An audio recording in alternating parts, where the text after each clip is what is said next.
माझं नाव सूर्यकांत लोखंडे आहे आणि माझा हा प्लास्टिक स्क्रॅपचा व्यवसाय आहे ज्योती पॉलिमर्सच्या नावाने. आणि मला म्हणजे आज सकाळी पहाटे 3 वाजताच्या जवळपास मला फोन आला की तुमच्या गोडाऊनला आग लागली आहे. मी त्याच हिशोबाने पटकन एक 10 ते 15 मिनटामध्ये गोडाऊनला पोहोचलो आणि इथे आल्यावर बघितलं की अग्निशामक दल ऑलरेडी आलेली होती आणि पोलीस पण ऑलरेडी इथं हजर होते आणि विझवण्याचं काम सुरू होतं.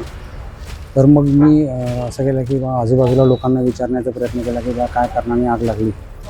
तर त्यांनी सांगितलं की रात्री 12 ते 12:30च्या दरम्यान एक लग्नाची वरात आली होती. त्याच्यामध्ये खूप सारे त्यांनी फटाके फोडले आणि त्या फटाक्याच्या चिंगारीने मला असं वाटतं की ते आग लागली आणि त्याच्यानंतर एक मोठी आगमध्ये कन्वर्ट झाला आणि पूर्ण आमचं जे स्क्रॅपचं जे गोडाऊन होतं ते जळून खाक झालं.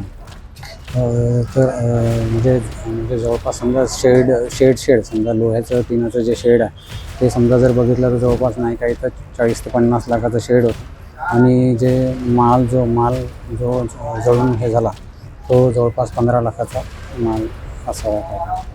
जे आल्या त्या 4ही झोनमधून आधी सुरुवातीला 8 गाड्या आल्या आणि ते कंटिन्यू गाड्या पाठवत राहिल्या. आता एक गाडी आलेलीच आहे आणि ती विझवण्याचं काम सुरूच आहे. शासनाला माझी हीच विनंती आहे की मला जो संशय वाटत आहे की जी वरात आली होती लग्नाची त्याची तुम्ही तहकीकात करून मला जे काही मुआवजा मिळू शकतो ते तुम्ही देण्याचा प्रयत्न करा. हा इमामवाडा पोलीस स्टेशनच्या समोरचा गणेशपेठच्या हद्दीमधला भाग आहे.